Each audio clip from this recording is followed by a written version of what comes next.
Hello and welcome to this episode of Epochs, where I shall be talking all about the Catiline conspiracy, a very specific moment in time in ancient Rome in about 63, 62 AD, BC rather. And I'll be in conversation with Elizabeth Heverin. How are you? Hi, thanks for having me on. Yeah, no, thanks for coming in. I appreciate it. So you've recently been published in, what was the magazine you were published in? The Critic.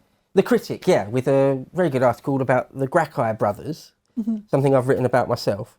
So you've got an interest in the ancient world, and got knowledge about the ancient world. So just before we start, how come? Why do you like the ancient world? What is it that's fascinating to you? I particularly, when it comes to the ancient world, I'm quite fascinated with the Roman Republic specifically. Right. I think there's a lot of patterns within the Republican world and our own time today, particularly the corruption and the consequences of that when it came to governmental life. I'm quite interested in the circular theory of the Republic, how you have this great civilization that comes by overthrowing this tyrant of a monarch. It's then built on virtue, and men seem to place their country first and seem to place virtue first rather than their self-interest. And then after a series of wars with Carthage, the Rome becomes corrupted with wealth, and it's that decline and fall that I'm most interested in. But I also, studying the Roman Republic sort of brings me hope in the sense that the Republic doesn't die and fall apart. Instead, something better comes from its ashes, which is the Roman Empire. Right. So it's like this circular theory of we're so over, but in the end we're so back. You think something similar might happen with the United States, the Great Republic of our age? I think throughout history, even after the Roman Republic, we've seen the circular theory of civilizations repeat themselves. So, for example, one which applies most in Britain is the rise and decline of the Britons after the Roman Empire. And we see that throughout history with different royal families taking power and then falling, and then other royal families come and take their place. So I think we're really living in the decline of another circular theory of civilization in our own time. And what will come from the ashes is, well to be debated. Right. And we can find these answers looking into the past, which is why the Roman Republic is so fascinating.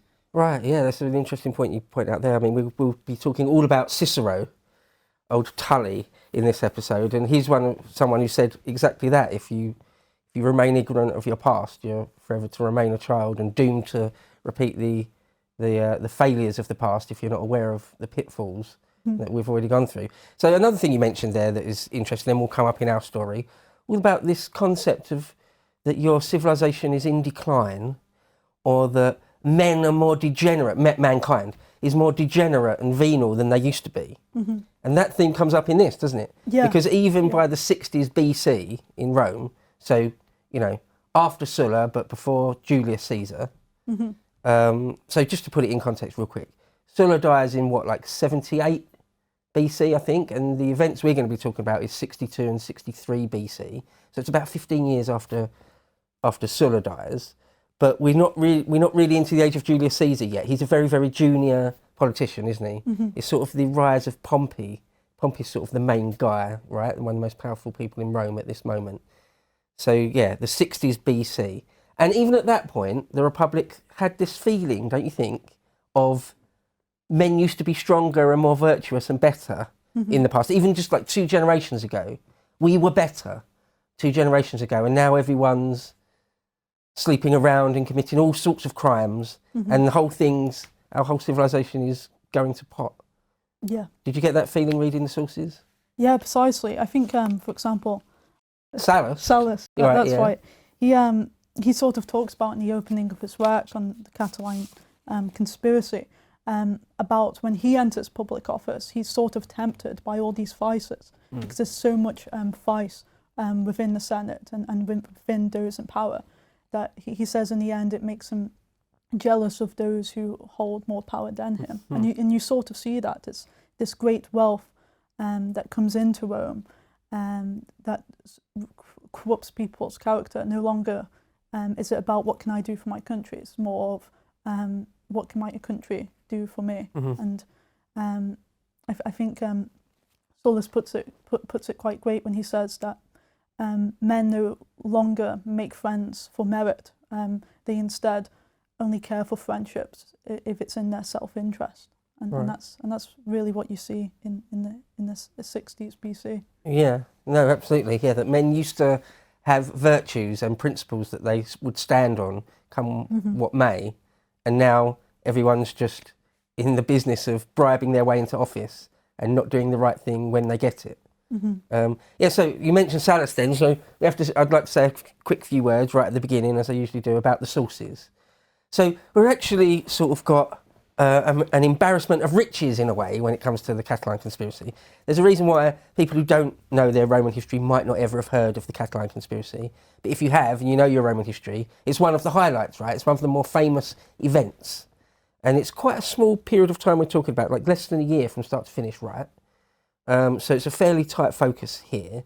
And we've got, Plutarch, there's the life of Cicero in Plutarch, but Plutarch also talks about the Catiline conspiracy in passing in other places. We've got Sallust, who did a whole small, very, very small book all about it. I've got my Sallust here. We'll be quoting from it. I think you've got some quotes. And also Cicero himself, not just his speeches, he sort of famously made 3, or was it 4 orations attacking Catiline? Yeah. 4? Yeah, I think he did. Okay, the first one's the most important, famous one. So they survived to us incredibly. So we've got the actual speeches of Cicero, and Sallust is a contemporary. He was alive at the time, as was Cicero, obviously. And then we've got Plutarch. What else we got? Dio, Cassius Dio talks a bit about it. So there's, and Appian, of course, that talks a bit about it. So in one sense, we've got loads of information, right? For an ancient event in ancient history, that's loads of different sources. You would think that's great. Well, it is great. If you go back to something like Herodotus, he might mention someone once in passing, and that's it. That's all the literary evidence we've got about something, full stop. So when it comes to the Catiline conspiracy, we've got lots and lots of information, but perhaps it's too much, really, because a lot of the sources are, most scholars and historians agree, completely biased. We're getting one side of the story, aren't we? We're getting Cicero's side of the story only. Sallust is a massive Cicero fan, or pretty big Cicero fan, certainly an enemy politically, of Catiline. So we've got a lot, but it's very dodgy ground. Do you know all about this debate surrounding the sources? Yeah, I do. But I think, the fact that these sources remain, they was quite popular for their age sort of illustrates what most of the majority of men thought of Catiline. I think in his first speech, I think Cicero puts it quite well. He puts, nobody in the Senate greets you anymore, and you sit by yourself. If I was you, I would, flee Rome in shame. And although Cicero may be heavily biased, I think that speech alone sort of illustrates what the rest of the Senate thinks of Catiline. No one ever brings up any admirable qualities or anything great he's done in his life. It's more, he's more of this representation of a life of shame and degeneracy and everything to avoid. Yeah, like no one wants to sit with you, Catiline. Like on the unpopular kids table at lunch at school, there's just the one kid on his own that no one wants to sit near. Yeah, so, let's get into it then. So let's talk about Catiline. Who was Catiline? Who is Catiline? Because if I could say a little bit more about the sources, it's in Cicero's interest politically to paint Catiline to be as bad as possible. And once we tell you the story and how it all plays out, you'll know why that is. But just to say, it's in his interest to make Catiline to be as evil and monstrous as possible. Sallust is on that bandwagon. Plutarch is a bit fairer, but he's still much more of a fan of Cicero than he is of Catiline. So the image we get from all the sources is that he's just terrible, just a black and white, terrible person. There's nothing redeeming about him. There's nothing good about him. Now, most serious historians, when you get a picture of someone coming back to you through time like that, you have to question it, right? You have to be, most people aren't usually that bad. You might get the odd person, like, I don't know, Joseph Mengele or something, or Stalin, or not even Stalin. I was going to say someone with no redeemable features, but it's very, very rare, isn't it? And so a lot of historians have said maybe what we're being told about Catiline is an exaggeration. But so let's start off. So who is he? He's a senator, right? That's right. And he's expelled from running. Was he expelled from running for council in 65 and 64 BC because of bribery and stuff and stuff like that. So I suppose that's more concrete evidence. You know, the fact that he's expelled, which shows that he really is not the most admirable politicians, and the crowd that he sort of surrounds himself and the sort of people in the Senate who backs his campaign are all people who are expelled for immorality, corruption, bribery. They're all figures that are sort of like him in the sense of their vices. So I think that alone sort of illustrates again that Catiline is somebody that most certainly surrounds himself with corrupt and spiteful people.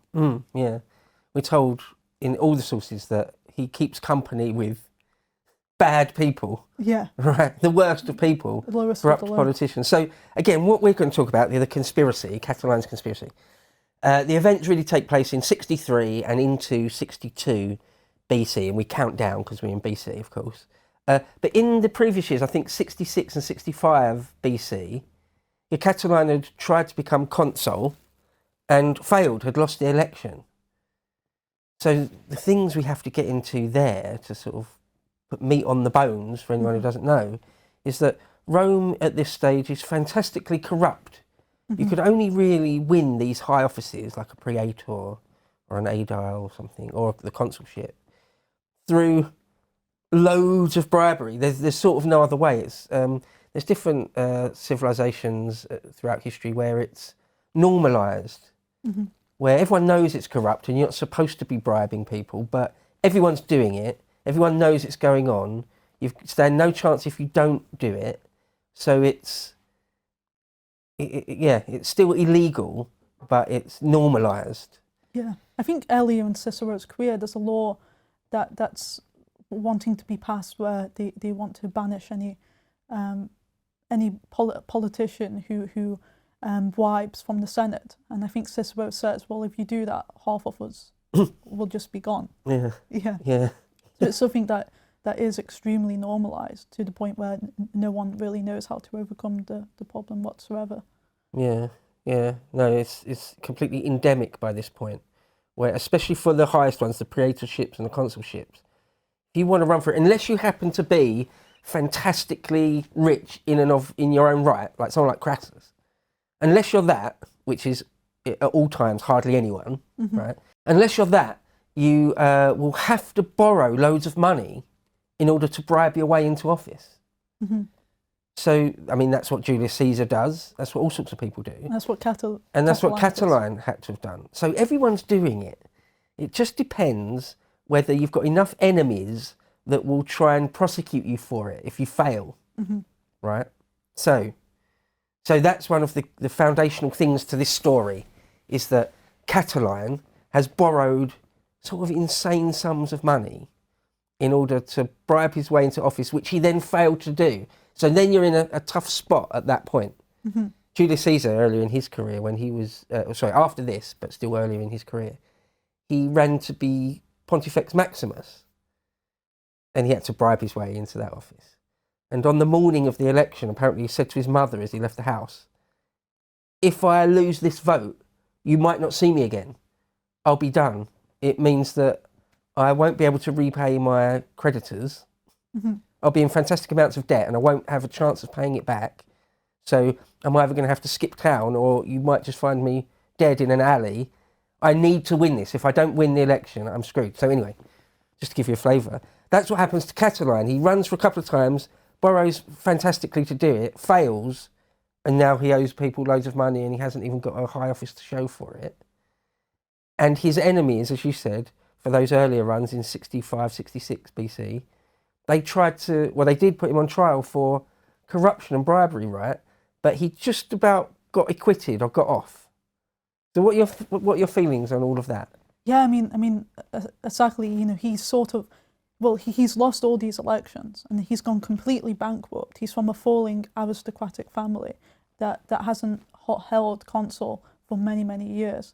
So he gets very, very desperate to the point where he's willing to forsake Rome for his own personal gain in order to restore that which he had. I think Cicero as well, in one of his speeches, makes a really good point. He illustrates that, you know, Catiline is this man of great wealth. He holds all these, you know, orgies and awful things within his house. But he also still possesses quite a lot of wealth, and he's unwilling to sell that off because of the sort of shame it will bring him that he's no longer this wealthy sort of figure. That he's willing to do anything but to become poor, and that's what you see with the Catiline conspiracy. It illustrates very well that the Roman Republic at this stage is in complete corruptness. that men are no longer, you know, fighting for their principles, and but rather fighting for their self-interest above everything. Mm. Yeah, a lot of people, they always accuse Catiline of that he's ambitious. Mm-hmm. That's what often comes up. It's just the criticism that you're ambitious. These days, that's not really a problem, right? You're almost encouraged to be ambitious and to sort of be a self-publicist and things. Mm-hmm. But in the ancient world or the medieval world, quite often that was one of the worst sort of vices, to be seen to be ambitious. Yeah. But yeah, Catiline's always accused of that. Well, he certainly wanted to be consul and had failed. So he has one last shot at running to be consul in the year 63. And if he won, he would be consul for the year 62. Mm-hmm. And he loses again. And Cicero happens to be consul for 63. And so I suppose we could start picking up the story. I've got one quick paragraph here where you mentioned the people he hangs around with and the type of person he is. If I read this paragraph from Sallust, we're told that Catiline was a man of noble birth and of eminent mental and personal endowments, but of a vicious and depraved disposition. His delight from his youth had been civil commotions, bloodshed, robbery and sedition. I mean, that's pretty bad, isn't it? And in such scenes he had spent his early years. His constitution could endure hunger, want of sleep and cold to a degree surpassing belief. His mind was daring, subtle and versatile, capable of pretending or dissembling whatever he wished. So he's not stupid, right? He was covetous of other men's property and prodigal of his own. He had abundance of eloquence, so he was sharp as well, though but little wisdom. His insatiable ambition was always pursuing objects extravagant, romantic and unattainable. Great, isn't it, the ancient biographers, how they speak and how they write. But yeah, that gives you an idea, sort of a bit of an idea of the man. So not stupid, quite a formidable political player, but it seems, if you believe the accounts, just not a good or nice person. To watch the full video, please become a premium member at lotuseaters.com.